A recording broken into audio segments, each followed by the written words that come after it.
오늘은 6월 마지막 주일이면서 6.25 한국전쟁 일어난 지 67년이 되는 날이기도 합니다. 그동안 우리 민족을 기억하시고 전쟁의 폐허에서부터 오늘 이만큼까지 성장하게 하시고 발전하도록 선한 길로 인도하신 우리 하나님께 감사를 드립니다. 전쟁은 피차 간에 심각한 상처와 고통을 남겨줍니다. 물질적인 손실뿐만 아니라 인명적인 손실, 가정이 깨지고 정신적인 피해를 입으며 그리고 상호 간의 불신과 갈등이 여러 세대를 거쳐가면서 깊은 상처로 남게 되옵니다.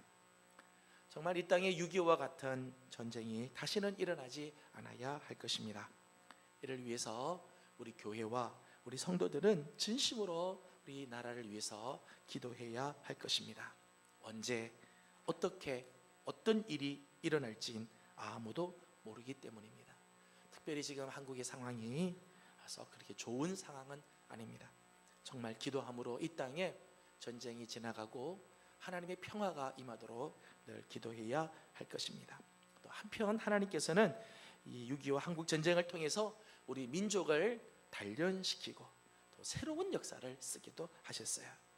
하나님만 의지하고 하나님을 찾는 신앙적인 성숙, 경제적인 구조의 변화로 인해서 이 남한을 하나님께서 발전시켜 주시는 은총, 그리고 우리 민족이 정말 지켜야 할 진정한 가치의 발견과 같은 귀한 측면도 있죠. 이런 면에서 고난은 이중성이 있다 말할 수 있습니다. 전쟁으로 인해서 정말 고통스럽고 어렵지만은 그걸 통해서 하나님은 또 다른 새로운 역사를 이루어 가시는 거죠.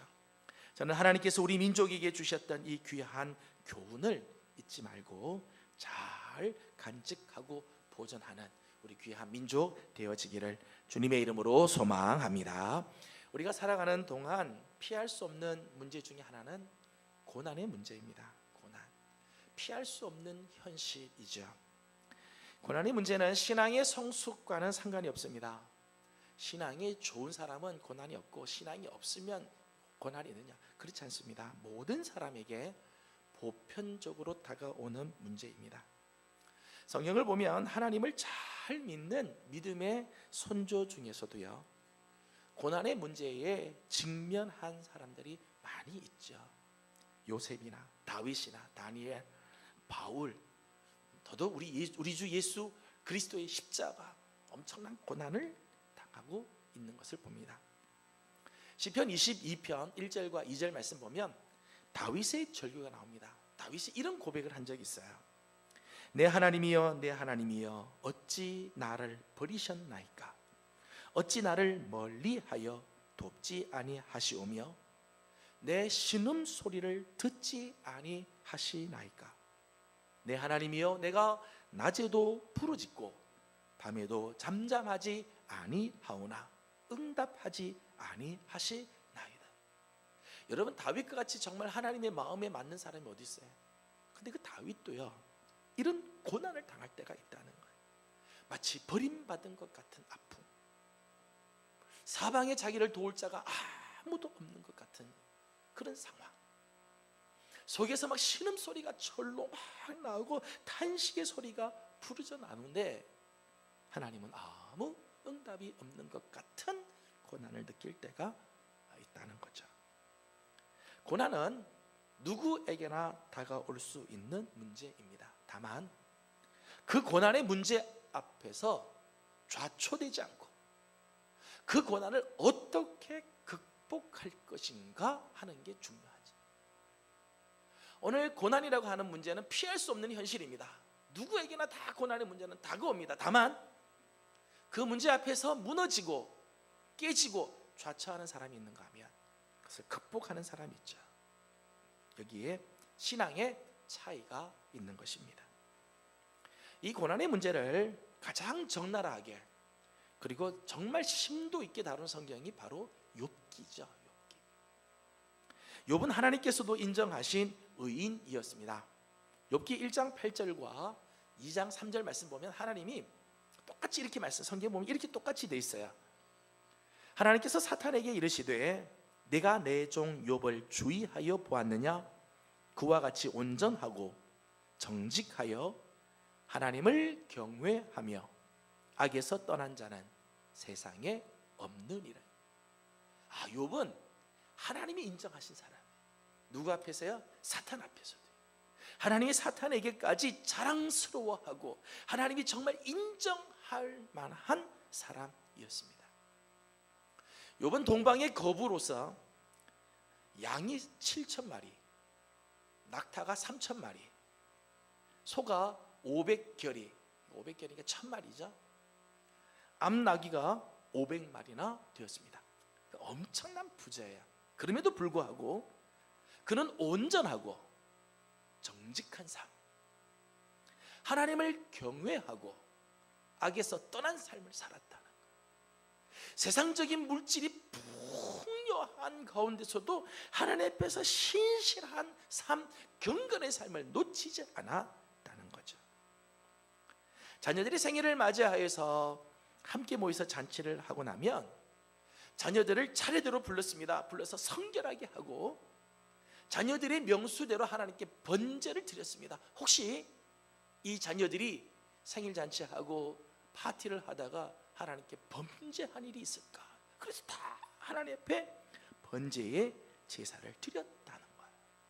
뿐만 아니라 욥은 가난하고 불쌍한 사회적인 약자를 늘 돌아본 사람이었습니다. 욥기 31장 16절에서 18절 말씀을 보면 이렇게 욥이 이야기를 합니다. 내가 언제 가난한 자의 소원을 막았거나 과부의 눈으로 하여금 실망하게 하였던가? 나만 혼자 내 떡덩이를 먹고 고아에게 그 조각을 먹이지 아니하였던가? 실상은 내가 젊었을 때부터 고아 기르기를 그의 아비처럼 하였으며 내가 어렸을 때부터 과부를 인도하였노라. 욥의 생애에서 욥이 가난한 자의 소원을 듣지 않고 과부를 억울하게 해서 실망시킨 적 없었다는 거예요.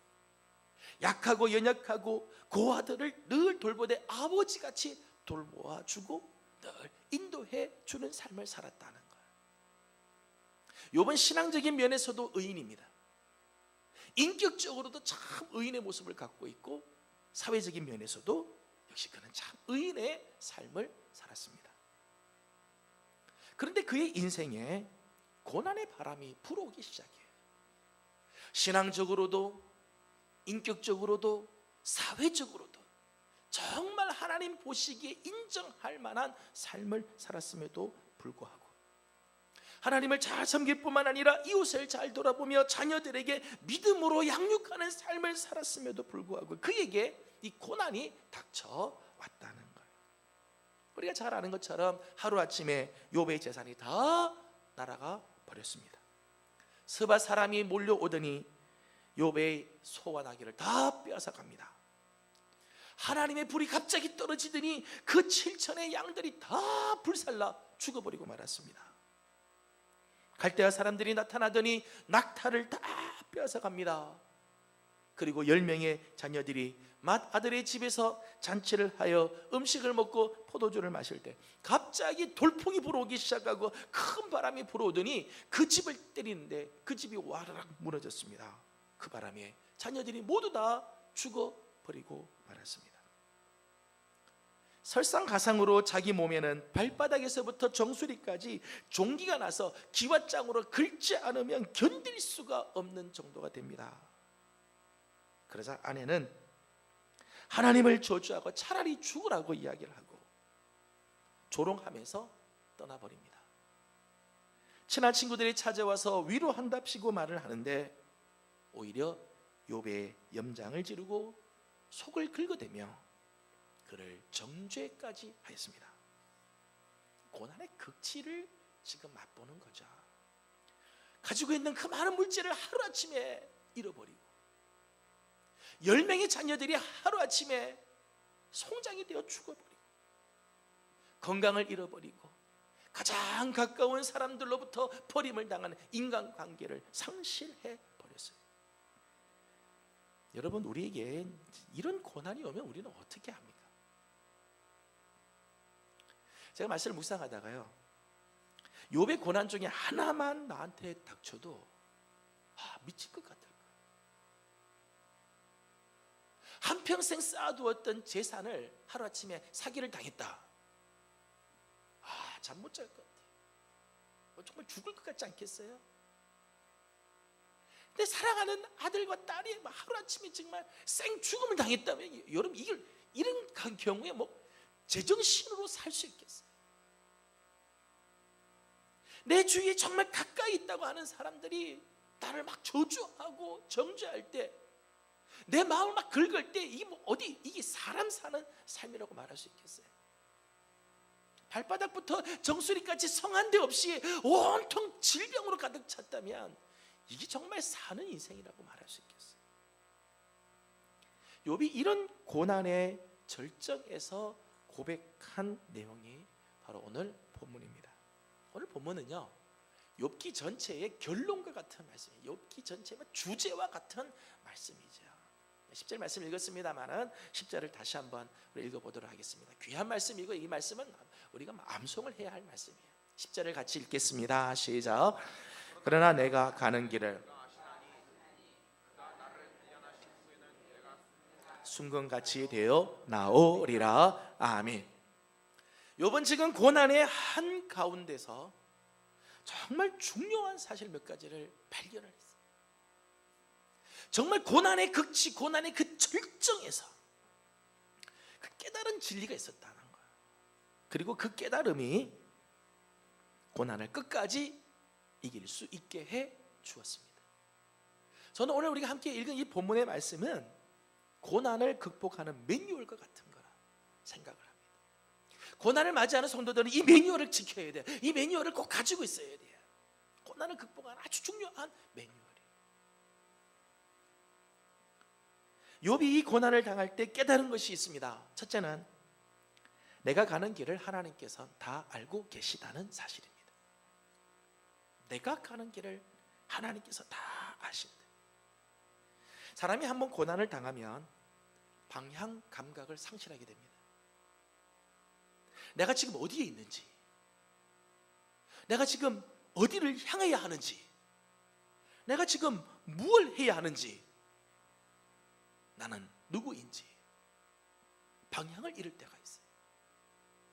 여러분, 내 인생에 이런 한번 정말 충격적인 이런 고난이 한번 오면요, 정신을 차리지 못해. 멍해 있어. 난 뭘 해야 하나 깜깜할 때가 있어. 8절과 9절 말씀을 보면 욥이 이런 고백을 합니다. 그런데 내가 앞으로 가도 그가 아니 계시고 뒤로 가도 보이지 아니하며 그가 왼쪽에서 일하시나 내가 만날 수 없고 그가 오른쪽에서 돌이키시나 배울 수 없구나. 욥이 지금 이 고난을 당해 보니까 앞에도 아무게 안 보이고 뒤도 안 보인다. 하나님은 역사하시는 것 같은데 옆을 봐도, 좌쪽을 봐도, 왼쪽을 봐도 없는 것 같고 오른쪽을 봐도 없는 것 같아. 고난 속에서 욥이 지금 한치 앞을 보지 못한다는 거야. 내가 지금 한치 앞을 내다볼 수가 지금 없다는 거야. 지금 깜깜한 거죠. 하나님 앞에서 그래도 신앙적으로 살려고 애를 썼는데 정작 고난을 당할 때에는 어디서도 하나님을 발견할 수가 없고 하나님이 계시지 않으며 자신을 만나주지 않는 것 같다는 거예요. 고난이 힘든 것은 고난 자체가 어려워서가 아니라 그 고난에 함께하며 나를 알아주는 자가 없기 때문에. 고난이 힘들어서 이게 어려운 게 아니고요, 그 고난 속에 영적인 고독, 아무도 내 주위에 없는 것 같은 이 고독감 때문에, 이 고독이 정말 고난이 힘든 거예요. 힘들어도 내 옆에 나를 격려해주고 나와 함께하는 사람이 있으면 고난은 견뎌낼 수 있습니다. 욥의 고난이 힘든 것은 지금 좌우 전후에 그와 함께하는 자가 아무도 없다고 느껴졌기 때문이죠. 고난이 심한 거예요. 그런데 욥이 이 엄청난 고난 속에서, 그 고난의 그 절정 속에서, 정말 힘든 그 고난의 터널 속에서 한 가지 깨달은 걸 있다는 거야. 뭘 깨달았는가 하면 내가 가는 길을 하나님이 아신다는 거예요. 내가 고난 속에 있지만은 내가 정말 홀로 이 고난을 치고 가는 거 줄 알았는데 하나님이 알고 계시구나. 아내도 몰라주는 그 길, 친구도 오해하는 그 길, 그 누구도 함께하지 않는 그 길이지만 하나님은 알고 계시구나. 사랑하는 여러분, 혹시 감당하기 어려운 고난의 길을 걷고 있습니까? 아무도 알아주지 않는 외로운 길을 걷는 것 같습니까? 힘겨워 넘어질 것 같은 그런 길을 걷고 있습니까? 기억하시길 바랍니다. 하나님은 누구보다도 여러분을 정확히 알고 계시다는 사실입니다. 여러분의 상황을 하나님은 다 아세요. 여러분 혼자 있는 것처럼 보이지만 아닙니다. 하나님 여러분의 상황을 다 아세요. 여러분의 체질을 알고 계시며 여러분의 아픔과 눈물을 하나님은 알고 계십니다. 여러분의 걱정과 염려를 우리 하나님은 다 알고 계십니다. 때문에 여러분이 지금 악정고토하며 힘겹게 걷고 있다는 사실을 우리 하나님께서 절대 모르지 않으세요. 여러분이 지금 힘겨워한다는 사실을 우리 하나님이 절대 모르지 않아요. 하나님 다 알고 계세요. 여러분, 내가 지금 이 고난의 길을 걷는 것은 하나님이 내 상황을 모르기 때문에 내가 이 고난을 걷는 게 아니에요. 하나님이 어찌할 바를 모르시기 때문에 내가 지금 이렇게 고난을 당하고 있는 게 아니에요. 하나님께서는 내가 가는 그 길을 다 알고 계십니다. 여러분, 하나님께서 아신다는 건요, 대충 하나님이 이해하신다 이런 뜻이 아니에요. 하나님이 대충 이해하신다 그 정도가 아니고요, 하나님께서 속속들이 하나하나 꿰뚫고 있다는 의미. 하나하나 하나님께서 그 중심과 그 속을 꿰뚫어 보고 계시다. 이 고난이 어디서 왔는지, 이 고난이 어디로 가는지, 이 고난을 통해서 하나님이 무엇을 하실지 하나님은 이미 다 알고 계시다는 것입니다. 병이 들어서 병원을 찾는 경우들이 있습니다. 환자가 병원을 찾는데 아프고 막 힘들어도 이 병에 대해서 정확하게 아는 의사를 만나면 걱정하지 않습니다. 내가 지금 좀 아파도요, 좀 힘들어도요, 이 병을 정확하게 진단하고 치료하는 의사를 알고 만나면요, 걱정하지 않아요. 왜요? 그분의 지시를 따르면 치료될 수 있으니까. 그런데 병원을 가기는 갔는데 이 의사가 내 병명을 몰라요.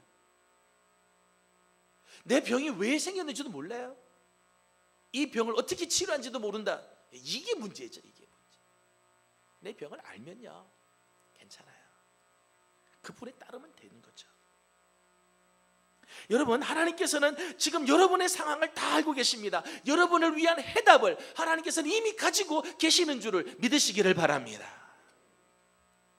때문에 염려하지 마십시오.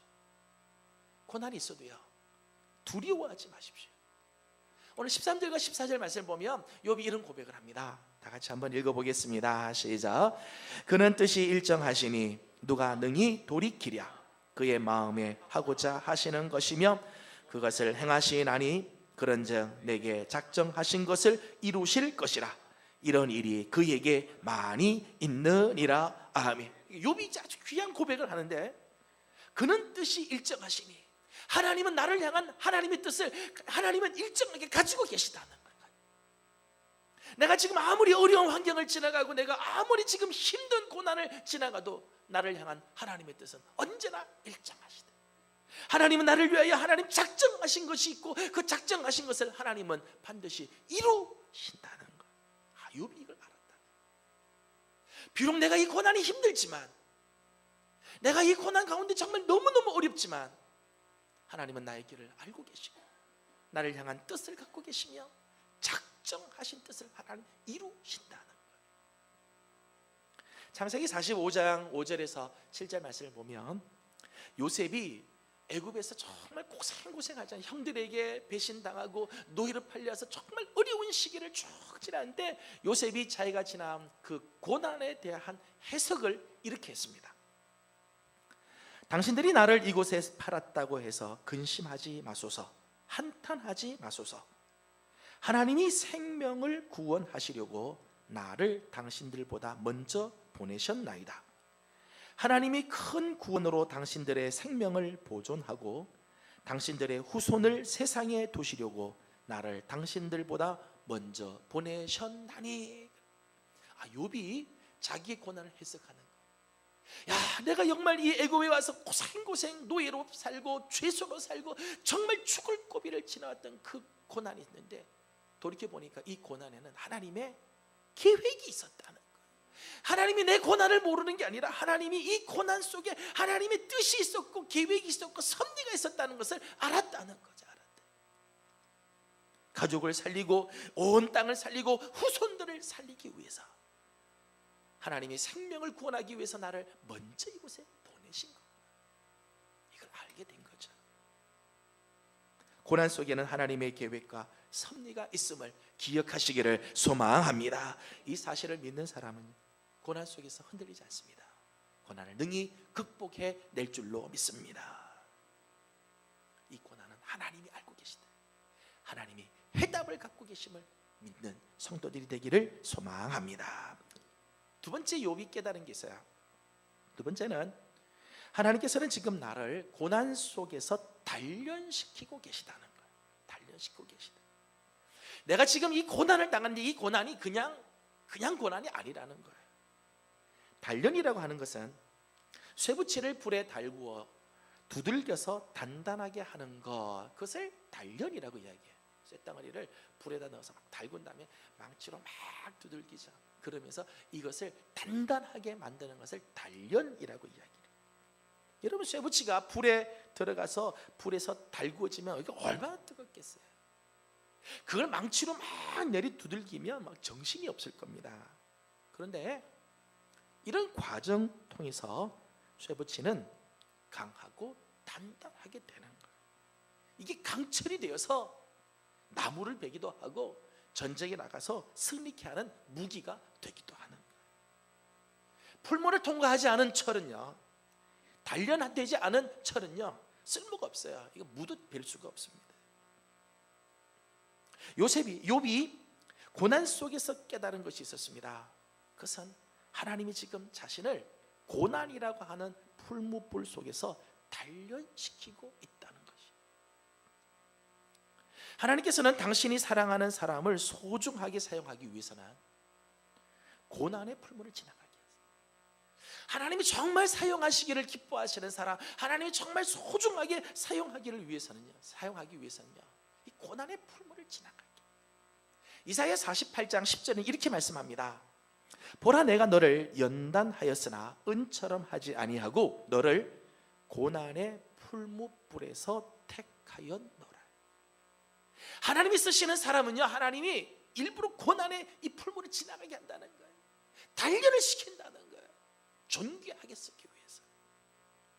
여러분, 내가 지금 당하고 있는 고난이 의미 없는 고통이 아니라 나를 단련하기 위한 풀무라는 사실을 알면 참을 수 있습니다. 그 견딜 수 있어요. 이 고난이 왜 오는지 의미를 모르겠고 이 고난이 정말 쓸데없는 고난이라는 게 아니라 이 고난이 지금 나를 단련시키기 위한 풀무라는 사실을 알면 견딜 수 있습니다. 왜냐하면 의미가 있으니까요. 미래가 있으니까, 가치가 있기 때문입니다. 이걸 모르면 고난은 죽을 맛이에요. 이걸 모르니까 고난이 지겨운 것이고 고난이 괴로운 것이죠. 하나님 지금 나를 단련시키고 있다는 거예요. 군대를 보면 각 부대들마다 최고의 군인을 꿈꾸는 사람들을 위한 훈련들이 있습니다. 잘 아시는 것처럼 UDT라든지 해병대, 특전사 이런 훈련들이 있습니다. 지옥 훈련들이 훈련하는 과정들을 보면 와, 어떻게 좀 견뎌낼까 하는 그런 훈련들입니다. 근데 그런 훈련을 하는 이유는요, 최고의 군인이 되기 위해서. 최고의 군인은 이제 그냥 되는 게 아니에요. 정말 나라에서 이 나라를 정말 전시의 나라를 구출할 그런 최고의 군사를 만들기 위해서는 정말 단련을 시켜야 돼요. 그래야 나오는 거예요. 근데 여러분, 고난을 당했다고 다 단련이 되는 게 아닙니다. 제가 보니까요, 고난을 당했다고 다 단련이 되는 게 아니에요. 여러분, 알도 있지 않습니까? 달걀도요, 열을 가하면 부화하는 알이 있고요, 열을 가하면 골아 떨어지는 알이 있어요. 똑같은 알 같은데 열을 가해 보면 어느 건 부화를 해요. 근데 어느 건 썩어버려요. 고난을 통해서 정금같이 되는 사람이 있고요, 오히려 고난 때문에 깨진 돌처럼 되는 사람도 있어요. 우리가 고난 속에서 단련되기 위해서는요, 지켜야 할 원칙이 있습니다. 오늘 내게 다가오는 여러 종류의 고난들이 있는데 그 고난이 나를 단련시키는 고난이 되고, 그 단련된 단련시키는 고난을 통해서 정말 하나님이 원하는 모습으로 바뀌기 위해서는 지켜야 할 원칙이 있다는 거예요. 그 원칙이 11절 12절입니다. 다 같이 한번 읽어보겠습니다. 11절 12절을 같이 봅니다. 시작. 내 발이 그의 걸음을 바로 따랐으며 내가 그의 길을 지켜 치우치지 아니하였고 내가 그의 입술의 명령을 어기지 아니하고 정한 음식보다 그의 입의 말씀을 귀히 여겨도다. 아멘. 고난의 터널을 지날 때의 이 철칙이에요. 철칙. 지켜야 할 철칙입니다. 욥은 이 고난의 절정을 지날 때 어떻게 했는가 하면 내 발이 그의 걸음을 바로 따랐으며, 주님이 가신 길을 걸었다는 거예요. 고난이 오지만 힘들지만 그 고난 속에서도 주님이 원하시는 길, 하나님이 가시는 그 길, 하나님이 원하시는 그 길을 걸어갔다는 거예요. 뿐만 아니라 하나님의 말씀을 어기지 아니하고 그것을 귀히 여기는데 정한 음식보다 더 그 말씀을 귀히 여겼다. 사랑하는 여러분, 고난의 때에는 감정이나 기분을 따라가면 안 돼요. 고난의 때는요, 여러분의 느낌을 따라가면 안 돼요. 특별히 여러분의 그 감정을 쫓아가면 안 돼요. 성도들이 고난을 당하면 갑자기 이상한 행동을 하는 경우들이 있습니다. 평신앙생활과는 아주 다른 모습을 막 띌 때가 있어요. 점을 보러 간다든지, 술을 마신다든지, 자기 감정 조절의 능력들을 상실한다든지, 분노를 막 터뜨립니다. 조심해야 돼요. 고난의 때는요, 여러분의 감정과 기분을 절대 따라가면 안 돼요. 이럴 때일수록 더더욱 정도를 걸어야 돼요. 주님의 길을 걸어야 돼요. 말씀에 붙잡혀 살아야 합니다. 그때 고난은 연단이 되고 그 고난 속에서 우리는 단련이 되는 것입니다. 하나님께서 고난을 주신 것은 우리로 하여금 단련하여 단단한 그리스도에게 하기 위함임을 기억하시기를 소망합니다. 때문에 고난의 때에 말씀을 붙잡아야 돼요. 고난의 때는 주님이 원하시는 길을 가려고 더더욱 애를 써야 돼요. 그때 그 삶이 나를 단련시켜 하나님이 원하시는 모습이 되게 되는 것입니다. 세 번째는 나를 단련하신 후에는 내가 순금같이 되어 나올 것이라는 사실입니다. 아무리 단련이 힘들어도 그 후에 순금같이 되어 나올 것이라는 소망과 믿음이 있으면 단련을 견딜 수 있고 그 고난을 극복할 수 있습니다. 내가 아무리 힘들어도 이 과정을 지나면 나는 순금같이 될 거라고 하는 믿음, 소망이 있으면요, 견딜 수 있는 거예요. 하나님께서 당신의 사랑하는 자녀들에게는 고난을 주는 것, 하나님께서 당신이 사랑하는 자녀들에게 이 고난을 주는 것은 골탕을 먹이려고 주는 게 아니죠. 괴롭히려고 주는 게 아니에요. 멸망케 하려고 하나님께서 이런 고난을 주는 게 아닙니다. 히브리서 12장 10절과 11절 말씀 보면 이렇게 되어 있습니다. 그들은 잠시 자기 뜻대로 우리를 징계하였거니와 오직 하나님은 우리의 유익을 위하여 그의 거룩하심에 참여하게 하시느니라.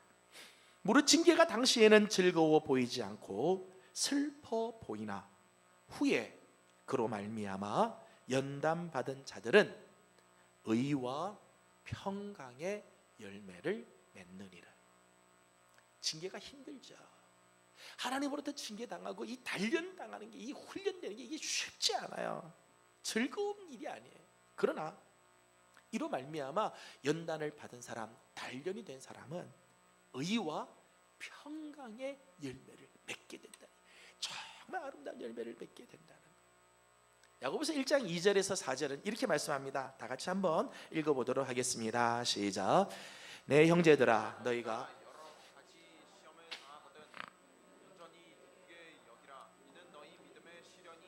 인내를 만들어내는 줄 너희가 알미라. 인내를 온전히 이루라. 이는 너희로 온전하고 구비하여 조금도 부족함이 없게 하려 함이라. 아멘. 야고보 사도는 우리에게 이야기합니다. 너희가 여러 가지 시험을 당하게 되면 온전히 기쁘게 여기라.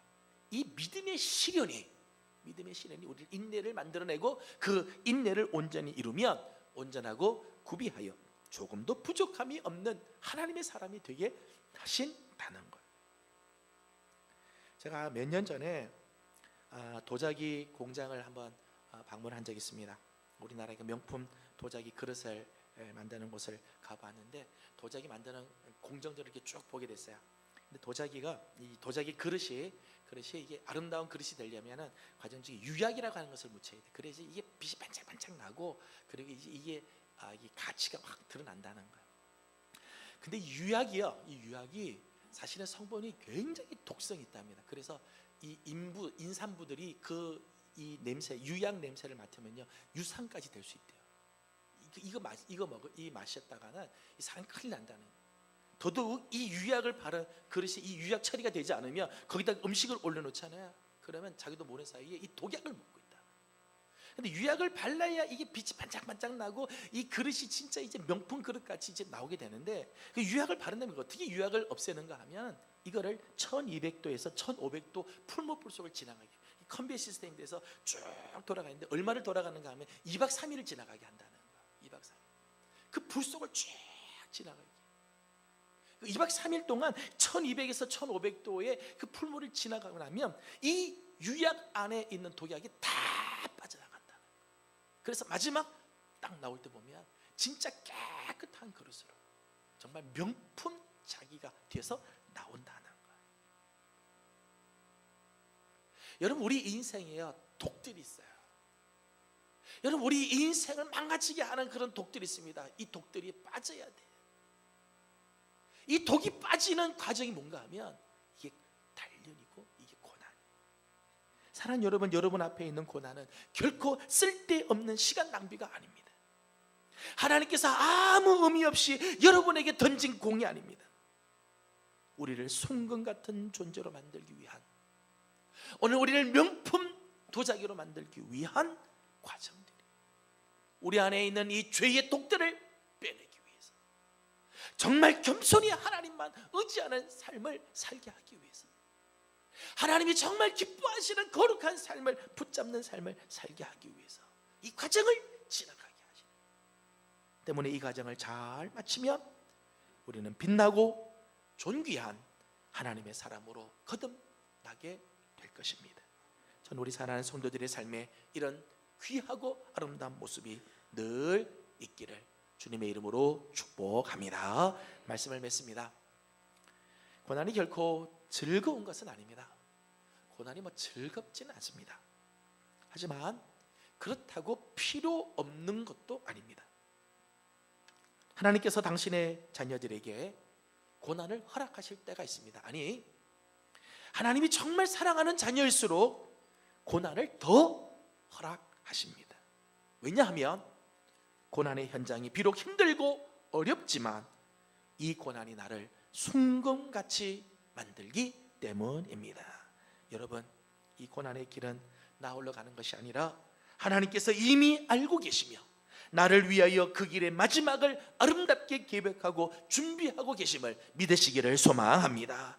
하나님께서는 이 고난을 통해서 우리를 지금 단련하고 계신 것을 믿으시기를 바랍니다. 이 단련을 잘 마친 자는 순도 100%의 순금같이 되어 나올 것입니다. 영광스럽고 존귀하며 자랑스러운 하나님의 사람으로 변화될 것입니다. 저는 바라기는 우리 사랑하는 예명의 귀한 성도 여러분들, 오늘 내 삶에 피할 수 없는 이 현실, 피할 수 없는 이 고난의 현실들이 우리에게 있지만은, 이 고난 때문에 좌초화되고, 고난 때문에 골마 터지고, 고난 때문에 넘어지는 자들이 아니라, 정말 오늘 말씀의 이 진리를 믿고 고난 속에서 아름답게 변화되고 더 존귀하게 하나님 앞에 쓰임받는 복된 길을 걷는 우리 모든 성도들이 되기를 주님의 이름으로 축복합니다. 기도하겠습니다. 귀하신 우리 아버지 하나님, 오늘 우리의 걸음이 힘들고 어려운 길이지만 내가 가는 길을 당신 우리 하나님께서 다 아시는 줄로 믿습니다. 나를 단련하는 후에는 순금같이 되어 나올 줄로 믿사오니 하나님, 이 고난의 길에서 승리하는 성도들이 되게 하여 주시옵소서. 예수님의 이름으로 기도하옵나이다. 아멘.